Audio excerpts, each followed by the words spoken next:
Seja muito bem-vindo ao nosso encontro com a palavra, ao nosso tempo de estudo das Escrituras. É um prazer iniciar mais um programa contando com a sua participação. Você está pronto para começar? Então, abra sua Bíblia no capítulo 8 de João para continuarmos o estudo detalhado deste Evangelho. A frase de Jesus que sintetiza o que ele disse no trecho que vai do versículo 21 ao 24 é esta aqui, ó. Vocês são daqui de baixo, eu sou lá de cima. Quando Jesus falou lá de cima, estava se referindo às regiões celestiais, e não apenas ao lugar para onde iremos quando morrermos. Jesus mencionou o céu durante sua conversa com Nicodemos. Ele disse assim: ninguém jamais subiu ao céu a não ser aquele que veio do céu, o Filho do Homem. Todo o tempo em que Jesus esteve aqui, ele andou e habitou nas regiões celestiais. Paulo afirma na sua carta aos Efésios que podemos fazer a mesma coisa. Nos lugares celestiais em Cristo, encontramos a fonte de tudo o que precisamos para viver de acordo com seu chamado para nós. Mas, para aqueles religiosos, Jesus disse assim: vocês são daqui de baixo, eu sou lá de cima. O que Jesus estava dizendo era: vocês vieram do inferno e estão sob a influência ou sob o poder do submundo espiritual do inferno. Jesus deixou bem claro, vocês morrerão em seus pecados se vocês não crerem que eu sou, de fato morrerão em seus pecados. Nesse trecho dos versículos 21 a 24, Jesus falou 3 vezes, vocês morrerão em seus pecados. Ele deixou bem claro que eles vinham do pecado e eram escravos do pecado. Eles morreriam em seus pecados se não crescem em Jesus. Vocês morrerão em seus pecados, vocês morrerão em seus pecados, vocês morrerão em seus pecados. Jesus disse isso claramente. Jesus disse que eles não eram livres e sim escravos. Eles eram acorrentados pela ignorância, eles eram presos pelo diabo. Eles estavam amarrados ao inferno e eram escravos do pecado.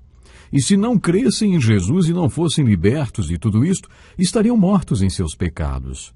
Jesus foi muito direto e objetivo no capítulo 8 do Evangelho de João. Tudo isto que Jesus falou gerou 2 respostas que podem ser encontradas a partir do versículo 30. Uma resposta foi positiva e a outra negativa. A resposta positiva foi: tendo dito essas coisas, muitos creram nele.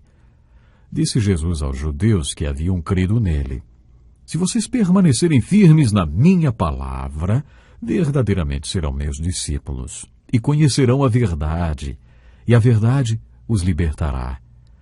Eles, os judeus que não tinham crido, lhe responderam: somos descendentes de Abraão e nunca fomos escravos de ninguém. Como você pode dizer que seremos livres? Jesus respondeu: digo-lhes a verdade, todo aquele que vive pecando é escravo do pecado. Acho esta passagem simplesmente impressionante. Esse trecho do Evangelho de João mostra como foi forte a confrontação entre Jesus e a liderança religiosa de Jerusalém. Como já dissemos, foram 2 as respostas às palavras de Jesus. Aliás, como sempre acontece, as opiniões se dividem. Depois que alguns creram, Jesus lhes disse que se eles permanecessem na sua palavra, verdadeiramente seriam seus discípulos. E se permanecessem na sua palavra, como seus discípulos, algo aconteceria em suas vidas. Eles conheceriam a verdade. E quando isso acontecesse, verdadeiramente seriam livres. Antes de falarmos sobre o grupo que não creu, quero refletir com você sobre este primeiro grupo, o grupo dos que creram. O que Jesus lhes disse? Você já parou para pensar sobre isto? Jesus nunca se referiu a ninguém como cristão e nunca pediu que ninguém se tornasse cristão. Nem o apóstolo Paulo, maior de todos os missionários da Igreja de Jesus Cristo, referiu-se a alguém como cristão, nem nunca pediu a ninguém que se tornasse cristão. Esta palavra é encontrada apenas 5 vezes na Bíblia e em 2 delas foi usada por pessoas incrédulas para se referirem aos seguidores de Jesus Cristo quando passou a ter o sentido que conhecemos hoje. Pedro disse: se sofre como cristão, não se envergonhe, mas glorifique a Deus por meio deste nome. É evidente que a palavra cristão não é uma palavra que Deus, o Espírito Santo, tem escolhido para descrever os seguidores de Jesus. Quando perguntamos a uma pessoa se ela é cristã, a resposta nunca vem imediatamente, porque ninguém tem certeza do significado desta palavra. Como pastor, já conversei com muitas pessoas que queriam ter certeza da sua fé. E a frase que eu costumava ouvir era: não tenho muita certeza se sou cristão ou não. Sabe o que digo para estas pessoas? Essa não é uma palavra que a Bíblia usa para se referir a um seguidor de Cristo. Vamos parar um pouco para ver quais são as palavras que a Bíblia usa. Jesus dizia para as pessoas crerem. E quando elas criam, se tornavam crentes. Você se incomodaria se escutasse pessoas falando de você como um descrente? Você sabe dizer se é um crente ou não? É mais fácil para as pessoas saberem se são crentes ou não. Se eu conversava com as pessoas sobre o novo nascimento, sobre o seu significado e quais são as evidências do novo nascimento, elas também não sabiam dizer se tinham ou não passado pelo novo nascimento. Sabe, parece que é mais fácil, parece que é mais bonito dizer: eu sou cristão, ou eu sou protestante, eu sou católico. Não é verdade? Parece que é mais fácil dizer assim do que dizer: eu sou crente, eu creio, eu sou um crente. Parece que é bem mais fácil dizer: eu sou cristão, ou eu sou protestante, eu sou católico. Não é para se pensar esse assunto. Então, se eu conversava com as pessoas sobre o novo nascimento, sobre o seu significado e quais são as evidências do novo nascimento, elas muitas vezes também não sabiam dizer se tinham ou não passado pelo novo nascimento. Por isso, eu lhes fazia outra pergunta: há quanto tempo você é um discípulo de Jesus? Ou vocês consideram um discípulo de Jesus? E aí elas perguntavam: ei, o que é isto? A minha resposta é: o elo que estava faltando. O convite que Jesus fez para aqueles que creram implicava em uma fé de 3 dimensões. A primeira dimensão é crer. Creia no que Jesus disse da maneira apresentada por João. O que significa crer? Sempre que você ler no Evangelho de João o significado de crer, adote a definição e creia. Essa é a primeira dimensão do andar com Cristo. Se você crê, você é um crente. A segunda dimensão é: uma vez que você creu, continue na palavra e torne-se um discípulo verdadeiro de Jesus. A palavra discípulo tem um significado muito importante. Ser discípulo é ser aprendiz. Ser um discípulo é ser um seguidor que está aprendendo e um aprendiz que está seguindo, ou um praticante que está aprendendo e um aprendiz que está praticando, como em uma escola prática. Onde moro há vários estaleiros e também uma oficina escola naval. A escola oferece um curso com ciclos de 30 dias. Nos primeiros 15 dias, as aulas são teóricas e nos outros 15 dias as aulas são práticas, já no estaleiro, para a aplicação da teoria estudada nos primeiros 15 dias de aula. Esta rotina se repete durante 5 anos, até formar profissionais habilitados para trabalhar em todas as áreas envolvidas no processo de construção naval. E olha, que estaleiro!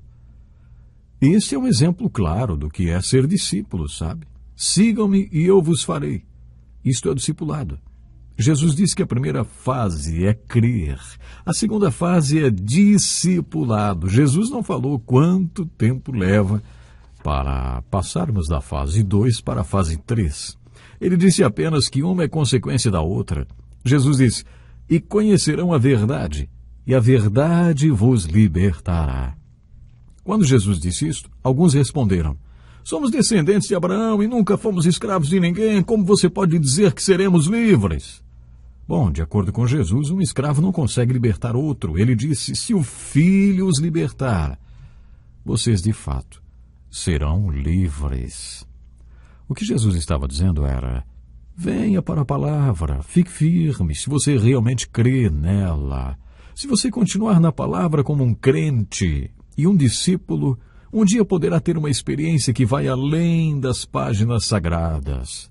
Nessa experiência que vai além das páginas sagradas, você conhece aquele que é a verdade. Você conhece a palavra viva.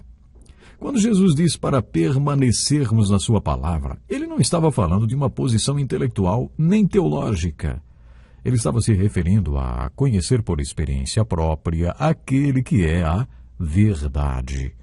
A palavra conhecer foi usada no Velho Testamento no sentido de relacionamento íntimo. Adão conheceu sua mulher e ela concebeu Caim. Adão conheceu sua esposa e ela concebeu Abel. Portanto, conhecer é conhecer intimamente, por experiência e não intelectualmente. É isso que está sendo apresentado para nós. Esta fé em 3 dimensões começa com crer. Você precisa começar e é assim que você começa. Quando você crê, você dá o primeiro passo, mas é apenas o começo. O que vem depois disso? O discipulado. Se vocês permanecerem firmes na minha palavra, verdadeiramente serão meus discípulos. E depois conhecerão a verdade, e a verdade vos libertará. Até agora o tema principal desse trecho do diálogo entre Jesus e os líderes religiosos foi escravidão. Jesus lhes disse que eles eram escravos, escravizados pela ignorância, pelo diabo, pelo inferno e pelo pecado. Jesus não ignorava os cativos e por isso disse: conhecerão a verdade vos libertará. Depois que você conhecer a Jesus por experiência própria, depois que tiver um relacionamento íntimo com Ele o libertará. Libertará das escravidões que há na sua vida. Jesus o libertará da ignorância, do diabo, do inferno, do pecado. E aí você estará livre para fazer as escolhas. Muito bem. Quem é Jesus no capítulo 8 de João? Ele é o Senhor do pecador, mas não o condena. Ele é a verdade que liberta. Ele é o Filho que torna o homem verdadeiramente livre. Ele é aquele que sabe de onde vem e para onde vai. Ele é aquele que faz sempre o que agrada ao Pai. O que é fé? Fé é crer e permanecer como discípulo, conhecendo o que faz e praticando o que já conhece. Aí você caminha para o processo além do discipulado. Você tem um relacionamento com Cristo. E o que é vida? Vida é ser livre. Até o próximo programa. Deus lhe abençoe. Que lição importantíssima. Obrigado, pastor Edson Bruno. Prezado ouvinte, coloque em prática o que você ouviu aqui. Sem dúvida, sua vida será grandemente abençoada. Este é um estudo escrito pelo Dr. Dick Woodward, na voz do pastor Edson Bruno. Até o nosso próximo encontro com a palavra.